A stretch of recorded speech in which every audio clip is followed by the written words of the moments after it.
Welcome to अरियंत। आज हम जिस चैप्टर के एग्जाम्पल की प्रैक्टिस करने वाले हैं वो है अनुपात विश्लेषण, रेशो एनालिसिस। तो रेशो एनालिसिस का अपन फर्स्ट एग्जाम्पल देखते हैं। 31 मार्च 2016 को कावेरी लिमिटेड की निम्न आर्थिक चिट्ठे से गणना करनी है। क्या क्या चीजें गणना करनी है देखो हमें। एक तो करंट अनुपात निकालना है, चालू अनुपात निकालना है, करंट रेशो। दूसरा निकालना है आपको अम्ल परीक्षण अनुपात, एसिड टेस्ट रेशो निकालना है। तीसरा निकालना है आपको ऋण समता अनुपात, डेब्ट इक्विटी रेशो। और चौथा निकालना है आपको स्वामित्व अनुपात, प्रोप्राइटरी रेशो। तो ये 4 रेशो आपको कैलकुलेट करने हैं। तो सबसे पहले करंट रेशो पे आते हैं अपन, लेकिन उसके लिए हमारे पास बैलेंस शीट दे रखी है। देखो सवाल में बैलेंस शीट जो दे रखी है वो कावेरी लिमिटेड की है आपके पास, जिससे हमें करंट रेशो और ये भी जो 4 रेशो पड़े वो निकालने हैं आपको। इक्विटी एंड लायबिलिटी साइड में आपके पास देखो शेयर होल्डर फंड दे रखा है आपको, उसके दोनों पार्ट शेयर्स कैपिटल और reserve and surplus. Shares capital 5,50,000 दे रखी है और रिजर्व एंड सरप्लस 2,25,000 सवाल में दिया हुआ है।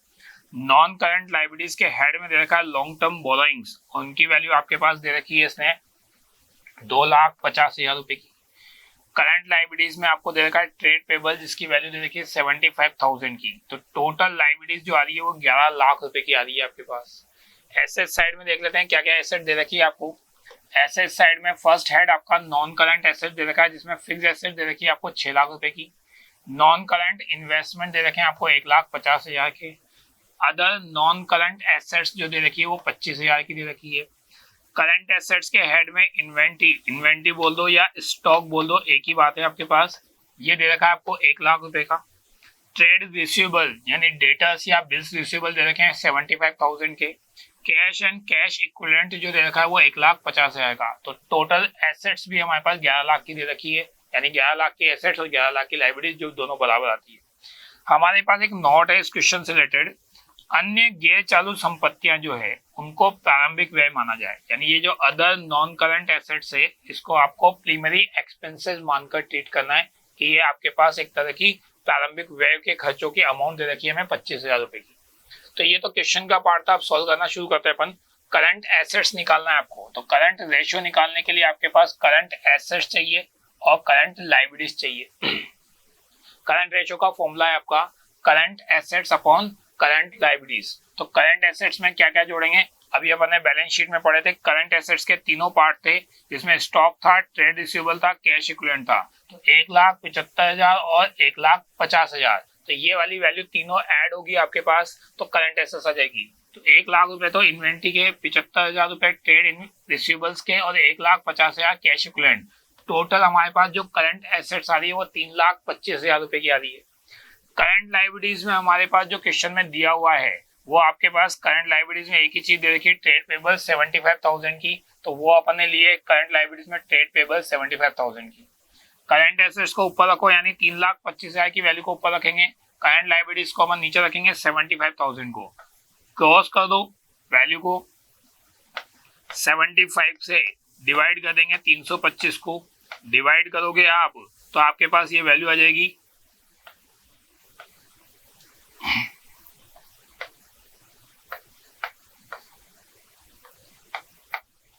पॉइंट लग जाएगा 0 लगभग आपके पास 3 बार।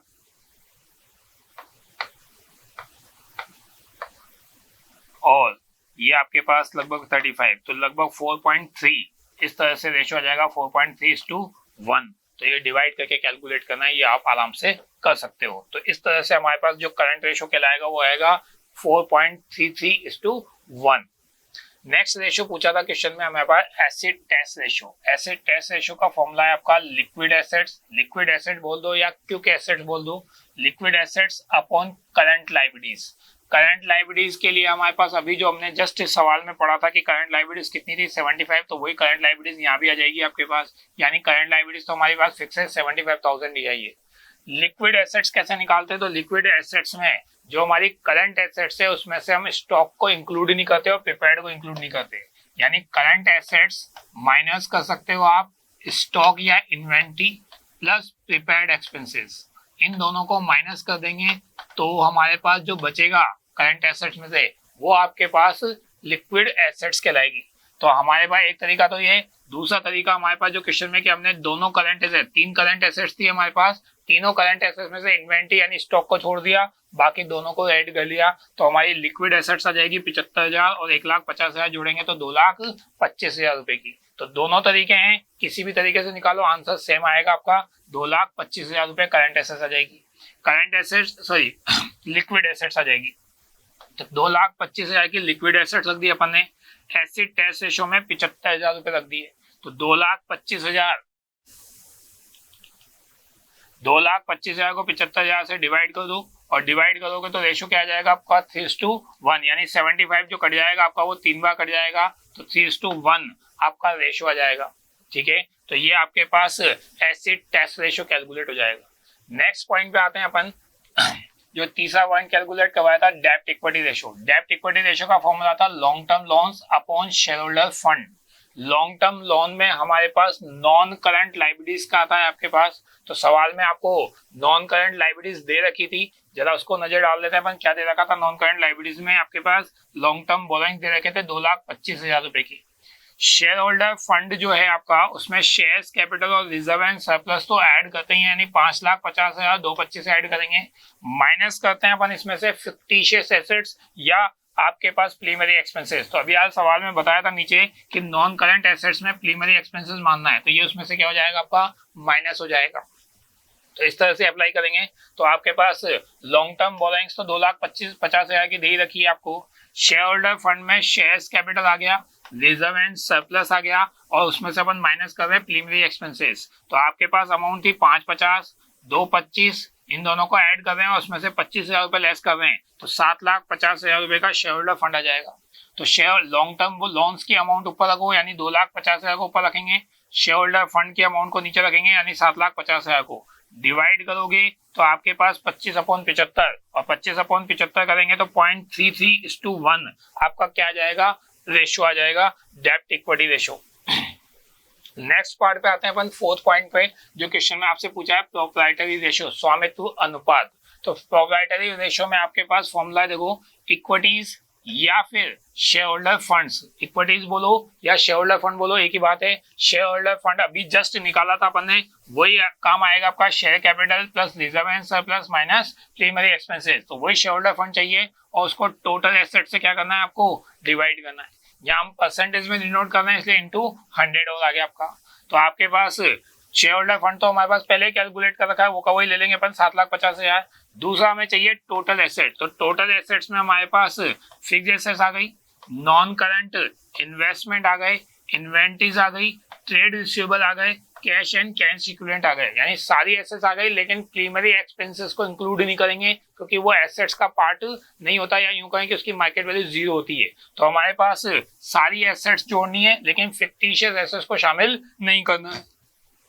तो टोटल एसेट्स में हमारी सारी एसेट्स को जोड़ा, 6 लाख, 1,50,000, 1,75,000, 1,50,000, और इन सब का टोटल कितना आ रहा है आपका 10,75,000 रुपए। तो आपके फॉर्मूले के अकॉर्डिंग शेयर होल्डर फंड 7,50,000 का था, टोटल एसेट्स आपने निकाल ली 10,75,000 इंटू 100, कैलकुलेट करोगे आप तो इसकी वैल्यू कैलकुलेट हो जाएगी आपकी, पॉइंट में कैलकुलेट हो रहा है आपका 69.77%।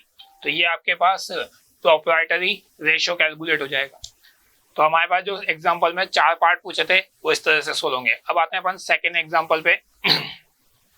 सेकंड एग्जांपल में देखो क्या कह रहा है आपको, निम्नलिखित सूचनाओं से चालू अनुपात करंट रेशो निकालना है, शीघ्र अनुपात यानी वही लिक्विड रेशो या क्विक रेशो निकालना है, ऋण समता अनुपात डेब्ट इक्विटी रेशो निकालना है, प्रोप्राइटरी रेशो निकालना है, शोधन क्षमता अनुपात ज्ञात करना है। तो ये वापस से आपसे सवाल में जो इंफॉर्मेशन है उनसे ये सब कैलकुलेट कर रखा है।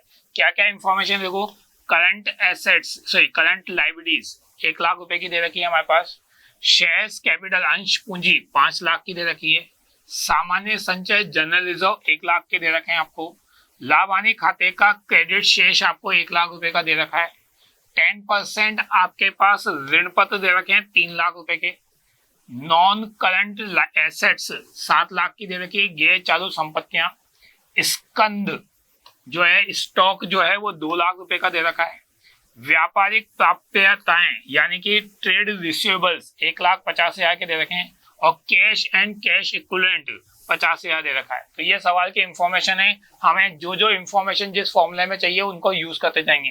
तो सबसे पहले करंट रेशियो चाहिए। करंट रेशियो का फॉर्मूला अभी हाल पढ़ा था अपन ने, वही चीज आपके पास current assets upon current liabilities, current assets upon current liabilities. Current assets में हमारे पास inventory, trade receivable and cash equivalent जोड़ रहे हैं, यानी सवाल में जो दे रखा है वही जोड़ रहे हैं। हमारे पास स्कंद स्टॉक 2 लाख का था, ट्रेड रिसीवेबल्स 1,50,000 के थे और कैश एंड कैश इक्विवेलेंट 50,000 के हैं। तो इन तीनों को ऐड करेंगे अपन तो आपके पास 4 लाख रुपए का करंट एसेट्स का पार्ट आ जाएगा या करंट एसेट्स आ जाएगी आपकी। करंट रेशियो निकालने के लिए करंट लायबिलिटीज भी चाहिए। तो करंट लायबिलिटीज आपको निकालने की जरूरत नहीं है, दी हुई है कि सवाल में करंट लायबिलिटीज चालू दायित्व कितने के हैं आपके 1 लाख रुपए के। तो ये आपके पास ऑलरेडी टोटल करके दे रखा है, ये का ये यूज कर लेंगे अपन। तो आपके पास करंट एसेट 4 लाख की और करंट लायबिलिटीज 1 लाख की है। डिवाइड करेंगे तो रेशियो क्या बन जाएगा आपका 4:1 आपका करंट रेशियो निकल जाएगा। सेकंड रेशियो पे आते हैं अपन, क्विक रेशियो। क्विक रेशियो का फॉर्मूला क्विक एसेट्स या लिक्विड एसेट्स जो भी बोले अपन अपॉन करंट लायबिलिटीज। तो लिक्विड एसेट्स या क्विक एसेट्स का फॉर्मूले में करंट एसेट्स लेते हैं लेकिन उसमें स्टॉक और प्रीपेड को शामिल नहीं करते। तो हमारे पास स्टॉक और प्रीपेड को छोड़कर जो बाकी एसेट बचेगी वो आपकी लिक्विड एसेट्स बचेगी। तो आपके पास स्टॉक को छोड़ दो, ट्रेड रिसीवेबल और कैश दोनों इंक्लूड कर लेंगे अपन तो आपके पास क्विक एसेट्स आ जाएगी। तो trade receivable and cash equivalent दोनों का इंक्लूड कर रहे हैं, 1 लाख प्लस 50,000 यानी टोटल कितनी आ जाएगी क्विक एसेट्स 2 लाख की। क्विक एसेट 2 लाख की और करंट लायबिलिटीज 1 लाख की दे रखी थी, तो फॉर्मूले में रख देते हैं 2 लाख करंट क्विक एसेट से और करंट लायबिलिटीज 1 लाख की है। डिवाइड करोगे तो आपका रेशियो बन जाएगा 2:1। ये आपका क्विक रेशियो निकल जाएगा। नेक्स्ट आते हैं अपने पास डेब्ट इक्विटी रेशियो पूछा है क्वेश्चन में। तो डेब्ट इक्विटी रेशियो का फॉर्मूला लॉन्ग टर्म डेब्ट चाहिए अपॉन शेयर होल्डर फंड चाहिए। तो लॉन्ग टर्म डेब्ट में हमारे पास डिवेंचर्स आते हैं, तो वो डिवेंचर्स आ जाएंगे आपके 3 लाख रुपए के जो क्वेश्चन में दिए हुए हैं आपको। क्वेश्चन में आपको ये दे रखा आपके पास कि ऋण पत्र जो है वो कितने के हैं आपके पास 3 लाख रुपए के हैं। तो ये 3 लाख रुपए के जो ऋण पत्र हैं उनको अपन ने लॉन्ग टर्म डेब्ट्स के रूप में 3 लाख रुपए ले रखे हैं। शेयर होल्डर फंड्स जो आपको निकालना है उसमें शेयर्स कैपिटल आएगी, रिजर्व एंड सरप्लस में जनरल रिजर्व आ जाएगा, सरप्लस का बैलेंस आ जाएगा जो प्रॉफिट के रूप में दे रखा है आपको, ये सारी चीजें। तो 5 लाख के शेयर्स कैपिटल दे रखी है, 1 लाख रुपए के जनरल रिजर्व दे रखे हैं, 1 लाख रुपए का रिजर्व एंड सरप्लस का क्रेडिट बैलेंस दे रखा है। जब जोड़ेंगे तो टोटल कितने का आ जाएगा आपका शेयर होल्डर फंड 7 लाख रुपए आ जाएगा। 7 लाख रुपए जो आएगा आपका उसको फॉर्मूले में रख दो। लॉन्ग टर्म डेब्ट तो आपने 3 लाख रख रखे हैं तो 3 लाख आ जाएगा और शेयर होल्डर फंड आपने निकाल रखा है 7 लाख रुपए, 7 लाख से डिवाइड कर देंगे तो आपका रेशियो बन जाएगा आपका 3:7 और 3:7 को जब 7 से डिवाइड करेंगे आपका तो वैल्यू आ जाएगी आपकी पास 0.429:1। तो ये आपका डेब्ट इक्विटी रेशियो कैलकुलेट हो जाएगा। नेक्स्ट पॉइंट पे आते हैं अपने पास जो क्वेश्चन में पूछा है आपसे प्रोप्राइटरी रेशियो। प्रोप्राइटरी रेशियो का formula share holder funds upon total assets चाहिए। शेयर होल्डर फंड अभी जस्ट कैलकुलेट किया था अपन ने, शेयर होल्डर फंड जो लास्ट वाले फॉर्मूले में वो कितना निकाला था अपन ने 7 लाख रुपए निकाला था। तो हमारे पास अगले फॉर्मूले में भी यही काम आ जाएगा, शेयर होल्डर फंड 7 लाख रुपए दिया हुआ है। हमें टोटल एसेट्स चाहिए, तो टोटल एसेट्स में नॉन करंट एसेट्स और करंट एसेट्स दोनों इंक्लूड करते हैं। नॉन करंट एसेट्स 7 लाख की दे रखी है और करंट एसेट्स 4 लाख की दे रखी है, तो दोनों का टोटल करोगे तो कितने की आ जाएगी आपकी 11 लाख रुपए की टोटल एसेट्स आ जाएगी। फॉर्मूले में पुटअप कर लेते हैं अपन, शेयर होल्डर फंड 7 लाख रुपए का निकाला था अपन ने, टोटल एसेट 11 लाख रुपए की निकाल रखी है, डिवाइड कर देंगे अपन तो आपके पास 7:11 और 7 को 11 से डिवाइड करेंगे तो रेशियो आ जाएगा आपका 0.636:1। ये रेशियो कैलकुलेट हो जाएगा आपका। नेक्स्ट आ रहा है आपका सॉल्वेंसी रेशियो। सॉल्वेंसी रेशियो का फॉर्मूला है टोटल डेब्ट अपॉन टोटल एसेट्स। अब टोटल एसेट्स अभी यूज करी थी अपन ने, निकाल रखी है 11 लाख रुपए। टोटल डेब्ट में हमारे पास दोनों डेब्ट आ जाएंगे लॉन्ग टर्म और शॉर्ट टर्म, यानी कि डिवेंचर आ गए और करंट लायबिलिटीज आ गई। दोनों का टोटल लिया अपन ने, 3 लाख रुपए के डिवेंचर दे रखे थे, 1 लाख रुपए का करंट लायबिलिटीज दिया हुआ है क्वेश्चन में, दोनों का ऐड करेंगे तो 4 लाख रुपए। 4 लाख रुपए आपका टोटल डेब्ट, टोटल एसेट्स अपन ने निकाली रखी 11 लाख, डिवाइड करो 0.364:1 आपके पास सॉल्वेंसी रेशियो आ जाएगा। तो मेन जो सवाल में हमसे रेशियो पूछे थे वो सारे कैलकुलेट कर लिए। नेक्स्ट एग्जांपल पे आते हैं अपन, रेशियो का एक एग्जांपल और सोल्व करते हैं अपन। निम्नलिखित सूचनाओं से ज्ञात करना है। क्या क्या ज्ञात करना है? देखो, संचालन क्रियाओं से आय यानी रेवेन्यू फ्रॉम ऑपरेशन निकालना है आपको। रेवेन्यू फ्रॉम ऑपरेशन के अलावा आपको संचालन क्रियाओं की आगम की लागत, cost of revenue from operation निकालना है आपको। इसके अलावा कार्यशील पूंजी यानी वर्किंग कैपिटल निकालना है और करंट लायबिलिटीज करंट एसेट्स ये निकालना है। क्वेश्चन में क्या क्या इंफॉर्मेशन दे रखी है इनको निकालने के लिए? व्यापारिक प्राप्य आवर्त अनुपात, ट्रेड रिसीवेबल टर्नओवर रेशो आपको 4 गुना दे रखा है, ये क्वेश्चन में ऑलरेडी दिया हुआ है। चालू दायित्व 5000 के दे रखे हैं। औसत प्राप्य यानी ट्रेड रिसीवेबल का एवरेज 1,80,000 दे रखा है। कार्यशील पूंजी का आवर्त वर्किंग कैपिटल टर्नओवर जो दे रखा है वो 8 गुना दे रखा है। संचालन से नगद आगम, संचालन से नगद आगम का मतलब है कैश, रेवेन्यू फ्रॉम ऑपरेशन जो है वो कैश में यानी नगद बिक्री जो दे रखी है वो कुल आय का, संचालन की आय का कितना परसेंट दे रखा है आपका? 25% दे रखा है। सकल कुल लाभ या सकल कुल अनुपात, लाभ का अनुपात का जो दे रखा है उसका रेशो दे रखा है 33.33%। तो ये क्वेश्चन की इंफॉर्मेशन है, एक एक चीज कैलकुलेट करते चलते हैं। तो सबसे पहले हमारे पास ट्रेड रिसीवेबल टर्नओवर दे रखा है, उसी से कैलकुलेट करते हैं कि हमारे पास क्या निकल सकता है। तो ये 4 गुना दे रखा है, इसी को अप्लाई करते हैं। ट्रेड रिसीवेबल टर्नओवर रेशियो का फॉर्मूला था credit revenue from operation upon average trade receivables. ठीक है, तो आपको क्वेश्चन में ट्रेड रिसीवेबल टर्नओवर 4 गुना दे रखा था।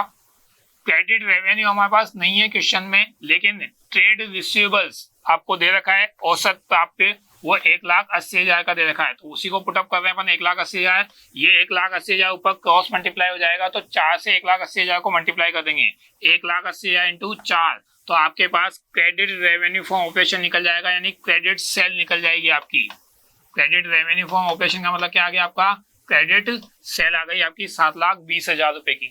क्वेश्चन में आपसे टोटल रेवेन्यू पूछा है, तो जरा देखो उसने क्वेश्चन में बोला था नगद बिक्री या नगद सेल्स जो है आपकी वो सेल का 25% है। तो अगर कोई चीज हम 100 रुपए में बेच रहे हैं, सेल हमारी 100 रुपए है, और उस 100 रुपए की सेल में कैश सेल आपको 25 रुपए दे रखा है, तो 75 रुपए आपकी क्रेडिट सेल्स हो जाती है। 100 रुपए की बिक्री है टोटल, उसमें कैश सेल हम 25 रुपए बता रहे हैं, तो 75 रुपीज कौन सी सेल हो जाएगी आपकी? क्रेडिट सेल हो जाएगी। तो वही चीज यहाँ पे बता रखा है। देखो, कैश रेवेन्यू फ्रॉम ऑपरेशन जो है वो 25% है टोटल रेवेन्यू को आपका। तो टोटल रेवेन्यू को अपन 100 मान रहे हैं यहाँ पर, तो ये 25 हो जाएगा। तो 100 में अगर 25 कैश सेल है, तो बाकी 75% कौन सी सेल कहलाएगी आपकी? क्रेडिट सेल कहलाएगी आपकी। तो क्रेडिट सेल जरा देखो, क्रेडिट रेवेन्यू फ्रॉम ऑपरेशन 75 आएगा टोटल रेवेन्यू का। हमें क्रेडिट रेवेन्यू निकाल चुके हैं, यानी 75% वाली वैल्यू हमारे पास पता है कि 7,20,000 के बराबर आएगी। तो 100% यानी टोटल रेवेन्यू कितना आएगा वो निकाल लेते हैं। तो टोटल रेवेन्यू फ्रॉम ऑपरेशन निकालने के लिए 7,20,000 अपॉन 100 इंटू 75, तो ये कैलकुलेट होगा। टोटल रेवेन्यू आ जाएगी आपकी 9,60,000 रुपए, यानी total sale cash and credit मिलाकर कितने की हो रही है आपके पास? 9,60,000 रुपए की हो रही है। सेकेंड क्वेश्चन पे आते हैं हमारे पास। ग्रॉस प्रॉफिट की रेट क्वेश्चन में ऑलरेडी दे रखी थी 33.13%। ये क्वेश्चन में दिया हुआ है हमें, जो कि रेवेन्यू पे अलग अप्लाई होता है आपका। तो हमारे पास रेवेन्यू अभी अभी निकाला था 9,60,000 रुपए। 9,60,000 रुपए में जो ग्रॉस प्रॉफिट हो रहा है आपका वो कितना परसेंट हो रहा है आपका? 33 से ही 1/3%। तो इसको मल्टीप्लाई करेंगे तो 33 इंटू 3 करेंगे तो 99 में 1 जोड़ेंगे तो 100, तो 100 अपॉन 3 हो जाएगा आपका। परसेंटेज में दिखा रहे हैं इसलिए 1/100 परसेंटेज में आएगा आपका। 9,60,000 से मल्टीप्लाई करेंगे तो सवाल में हमारे पास ग्रॉस प्रॉफिट कैलकुलेट हो जाएगा। 100 से 100 कैंसिल हो जाएगा, 3 से मल्टीप्लाई करेंगे तो 3 लाख, 3 से डिवाइड करेंगे तो 3 से डिवाइड करोगे आप, तो ये आपके पास 3,20,000 रुपए का ग्रॉस प्रॉफिट आ जाएगा। सवाल में ग्रॉस प्रॉफिट नहीं पूछा था, लेकिन सवाल में cost of revenue from operation पूछा था, जिसका फॉर्मूला होता है revenue from operation minus gross profit. तो रेवेन्यू फ्रॉम ऑपरेशन तो अपन ने 9,60 निकाला, ग्रॉस प्रॉफिट अभी अभी आपने कैलकुलेट किया 3,20,000 रुपए का। तो सेल्स में से जीपी घटा रहे हो तो आपका कॉस्ट ऑफ रेवेन्यू यानी कि 6,40,000 रुपए का कॉस्ट ऑफ रेवेन्यू कैलकुलेट हो जाएगा, जो हमें सवाल में पूछा था इसने।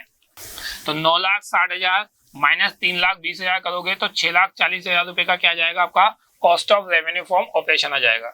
नेक्स्ट पॉइंट सवाल में हमें दे रखा था वर्किंग कैपिटल टर्नओवर रेशियो, ये आपको क्वेश्चन में ऑलरेडी दे रखा है 8 गुना। तो वर्किंग कैपिटल टर्नओवर का जो फॉर्मूला होता है वो होता है revenue from operation upon working capital. Revenue from operation आप निकाल चुके हो 9,60,000 है, वर्किंग कैपिटल टर्नओवर रेशियो आपको 8 दे रखा है, हमें वर्किंग कैपिटल निकालनी है। तो वर्किंग कैपिटल क्वेश्चन में नहीं दे रखी, ये आपको कैलकुलेट करनी है। तो वर्किंग कैपिटल को तो ऊपर ले जाओ, ठीक है। तो वर्किंग कैपिटल को ऊपर ले जाएंगे तो 8 इंटू वर्किंग कैपिटल बराबर 960 आ जाएगा आपका। ये 960 इधर 8 इधर मल्टीप्लाई हो जाएगा तो उधर जाके डिवाइड हो जाएगा, यानी वर्किंग कैपिटल 960 डिवाइड बाई 8 करके निकालेंगे अपन। तो ये इस तरह से वर्किंग कैपिटल निकलेगी, 960 डिवाइड बाई 8 करेंगे तो हमारी वर्किंग कैपिटल कितनी आ जाएगी, 1,20,000 रुपये आ जाएगी। सवाल में वर्किंग कैपिटल पूछा था हमसे, तो वर्किंग कैपिटल कैलकुलेट हो गई आपकी। वर्किंग कैपिटल के अलावा हमें सवाल में एक चीज और पूछी है, जरा उस पर भी देख लेते हैं क्या दे रखा था। हमारे पास वर्किंग कैपिटल के बाद करंट एसेट्स पूछा था, तो वर्किंग कैपिटल का फॉर्मूला पढ़ा है आपने, current assets minus current liabilities, ये वर्किंग कैपिटल का फॉर्मूला है। तो सवाल में करंट एसेट्स तो पूछ ही रहा है क्वेश्चन में, तो करंट एसेट निकालने के लिए करंट लायबिलिटीज को उधर ले जाते हैं अपन। तो करंट एसेट्स कैसे निकलेगी आपकी, वर्किंग कैपिटल में करंट लायबिलिटीज को ऐड करके निकालेंगे। तो वर्किंग कैपिटल 1,20 और करंट लायबिलिटीज सवाल में हमें 5,000 दे रखी है, दोनों को ऐड करेंगे तो 1,25,000 रुपए की आपकी वर्किंग कैपिटल से करंट एसेट्स कैलकुलेट हो जाएगी आपकी। तो ये हमारे पास जो क्वेश्चन में पॉइंट पूछे थे वो सारे कंप्लीट होते हैं। नेक्स्ट एग्जांपल पे आते हैं अपन, सवाल में क्या पूछ रहा है जरा देखें। एक्स लिमिटेड के निम्नलिखित लाभ और हानि विवरण के से व्यय अनुपातों यानी एक्सपेंसेस रेशियो की गणना करनी है। तो प्रॉफिट एंड लॉस हमें दिया हुआ है और उससे हमें एक्सपेंसेस रेशियो व्यय अनुपात जो होते हैं उनको निकालना है। तो एक्सपेंसेस रेशियो का फॉर्मूला अप्लाई करना पड़ेगा, लेकिन उसके लिए एक बार प्रॉफिट एंड लॉस पढ़ लेते हैं। क्या कहते हैं देखा, देखो स्टेटमेंट ऑफ P&L दिया हुआ है आपको 31 मार्च का।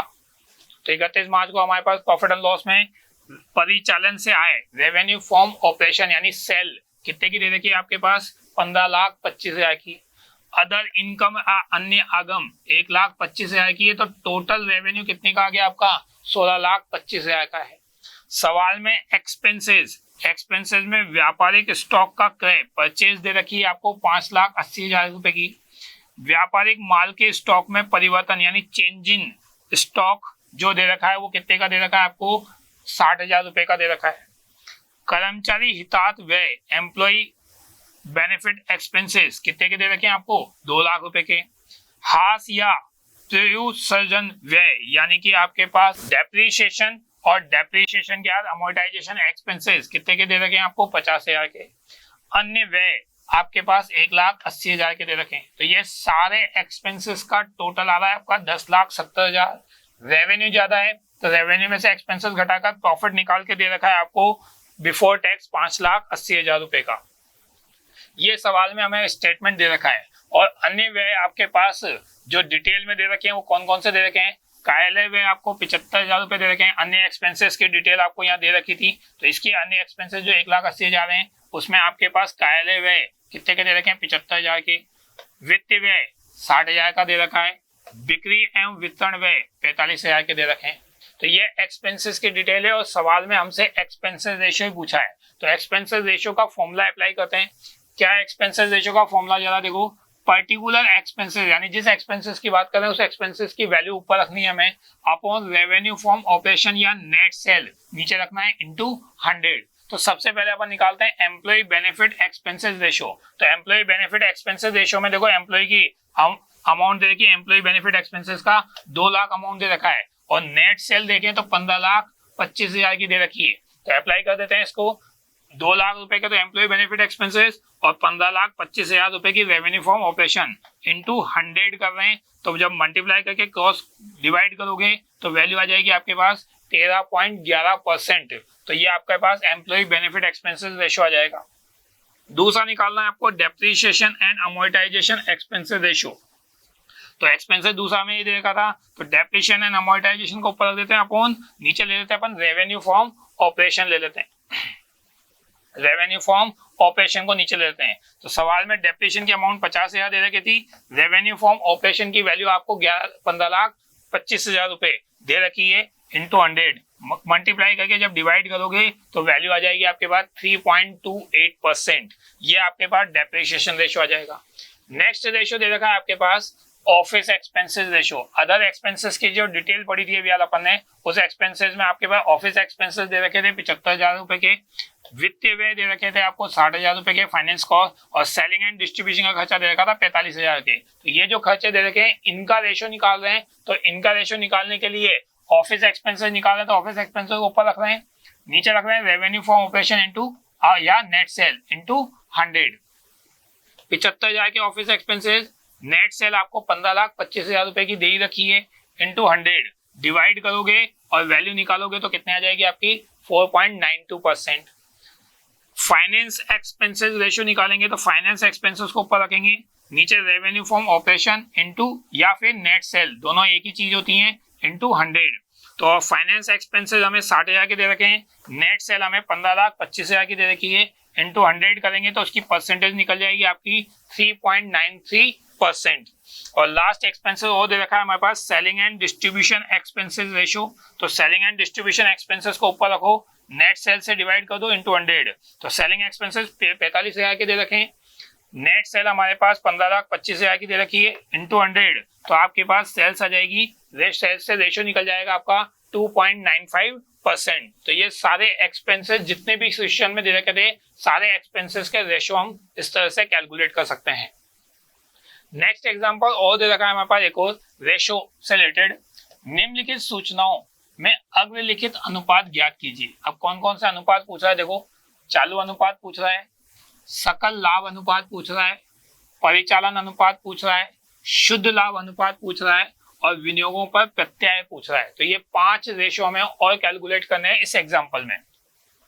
इनके लिए कुछ इंफॉर्मेशन है, देखो प्लांट एंड मशीनरी की वैल्यू 10 लाख दे रखी है, ये चालू व्यापारिक विनियोग हमारे पास 4 लाख के दे रखे हैं, चालू संपत्तियां 8 लाख की दे रखी है, चालू दायित्व आपके पास 4 लाख के दे रखे हैं, परिचालन से आगम यानी रेवेन्यू फ्रॉम ऑपरेशन आपके पास नेट सेल 24 लाख की दे रखी है, परचेज क्रय 15 लाख की दे रखी है, प्रारंभिक स्कंद यानी कि ओपनिंग स्टॉक 1,90,000 का दे रखा है, क्लोजिंग स्टॉक 1,80,000 रुपए का दे रखा है, मजदूरी आपको 90,000 रुपए की दे रखी है जिसे हम डायरेक्ट एक्सपेंसेस के नाम से जानते हैं, कार्यालय वेतन यानी कि ऑफिस सैलरी इनडायरेक्ट एक्सपेंसेस के रूप में 80,000 की दे रखी है, ऋण पत्रों पर ब्याज का खर्चा दे रखा है आपको 20,000 रुपए का, और इसके अलावा आयकर यानी इनकम टैक्स जो हम दे रहे हैं वो 40,000 का दे रहे हैं। तो सवाल में ये सारी इंफॉर्मेशन हमें दे रखी है,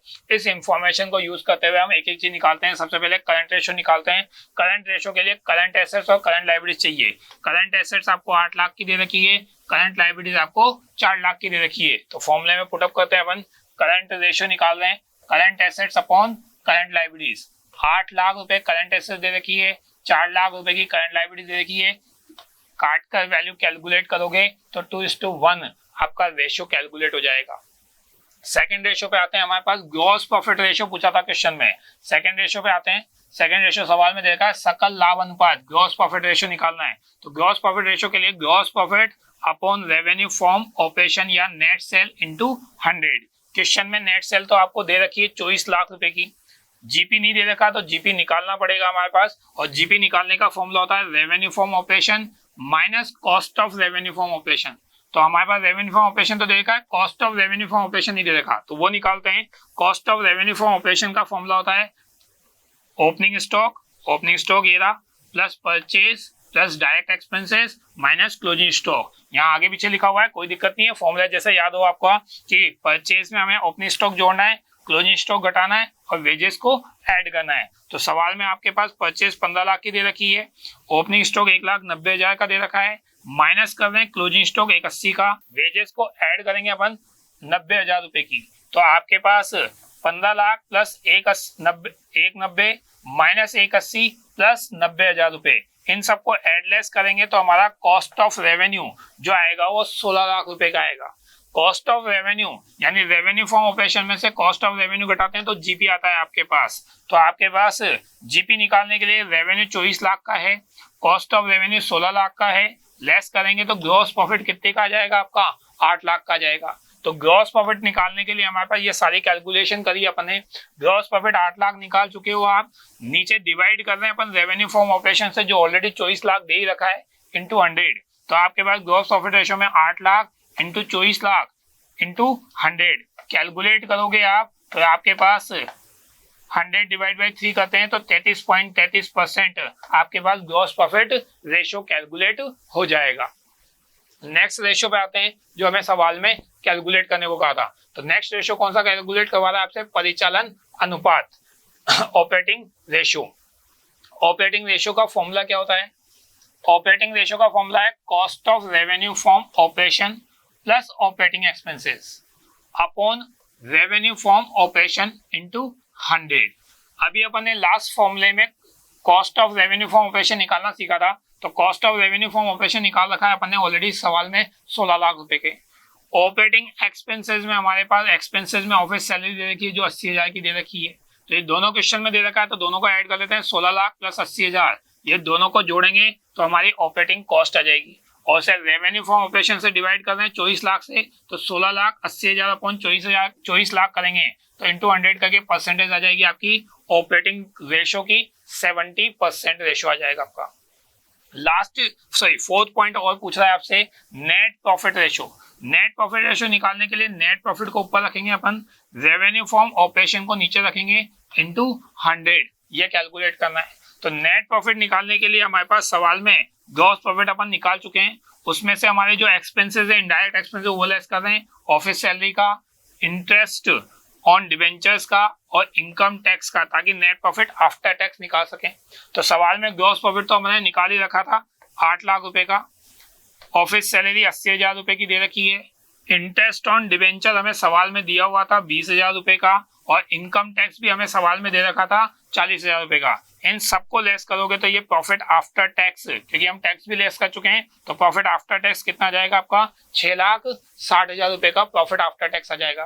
प्रॉफिट आफ्टर टैक्स को ऊपर रखो और रेवेन्यू फ्रॉम ऑपरेशन से डिवाइड करो 24 लाख से इंटू 100, आपकी परसेंटेज कैलकुलेट हो जाएगी इससे, और ये परसेंटेज आ जाएगी आपकी 27.5%। यानी जो नेट प्रॉफिट है वो कितना परसेंट है हमारा? 27.5% का प्रॉफिट है। तो आपके पास ये सारी चीजें। लास्ट एक और रेशो पूछा था सवाल में, और वो लास्ट रेशो क्या पूछा था हमसे? Return on investment. तो हमारे पास 5 सवाल में 5 रेशो पूछे थे, 5वां रेशो हमारा रिटर्न ऑन इन्वेस्टमेंट आ रहा है।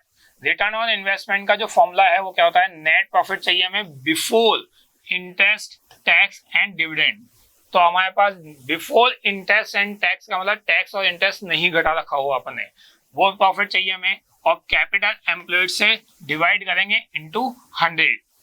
तो सबसे पहले हम प्रॉफिट की बात करते हैं, profit before interest and tax. तो नेट प्रॉफिट जो अभी यार अपन ने निकाला था वो आफ्टर टैक्स निकाला था 6,60,000 रुपए का, उसमें इंटरेस्ट ऑन डिवेंचर और टैक्स घटाए थे वो वापस जोड़ देते हैं तो वो बिफोर इंटरेस्ट एंड टैक्स हो जाएगा। तो आपके पास इंटरेस्ट ऑन डिवेंचर 20,000 का और टैक्स 40,000 का जो घटाया था वो वापस ऐड कर रहे हैं, तो ये net profit before interest and tax 7,20,000 रुपए का जाएगा। कैपिटल एम्प्लॉयड निकालने के लिए हमें नॉन करंट एसेट्स और वर्किंग कैपिटल ये दोनों ऐड करेंगे तो हमारे पास वैल्यू आ जाएगी।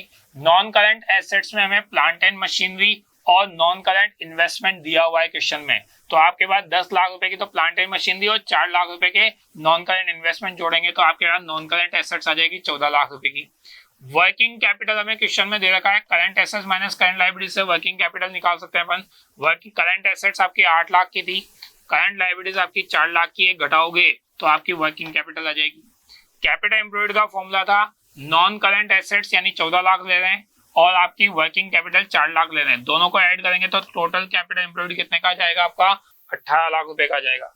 रिटर्न ऑन इन्वेस्टमेंट निकालने के लिए 18 लाख रुपए से कैपिटल एम्प्लॉयड निकाल दिया, प्रॉफिट निकाल रखा है अपने 7,20,000 रुपए का, तो ये 7,20,000 का तो प्रॉफिट ऊपर रखेंगे और नीचे कैपिटल एम्प्लॉयड से डिवाइड करेंगे, तो 7,20,000 अपॉन 18 लाख इंटू 100, तो ये आपका प्रॉफिट का रेट आ जाएगा। रिटर्न ऑन कैपिटल एम्प्लॉयड कितना परसेंट हो रहा है आपका?